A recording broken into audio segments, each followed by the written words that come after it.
তুমি কি কখনো এমন ভুল করেছো যার জন্য তোমার মনে হয়েছে আমাকে আল্লাহ তাআলা কখনো মাফ করবেন না? যদি এমনটা আপনি ভেবে থাকেন তাহলে অবশ্যই আপনি ভুল ভাবছেন। শোনো, এটা হলো শয়তানের কুমন্ত্রণা।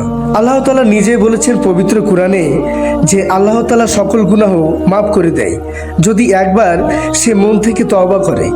আর আমাদের প্রিয় নবী মুহাম্মদ সাল্লাল্লাহু বলেছেন, মানুষ তওবা করলে এমন হয়ে যায় যেন তার আগে কোনো গুনাহই ছিল না।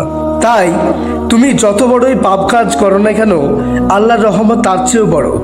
আল্লাহ চাই তুমি একবার শুধু ফিরে এসো, তুমি তওবা করো ও নামাজ পড়ো। তোমার এই তওবার কারণে আল্লাহ তাআলা তোমার গুনাহগুলো একদিন নেকিতে পরিপূর্ণ করবেন। তাই আজকে তওবা করে 5 ওয়াক্ত নামাজ পড়তে শুরু করুন।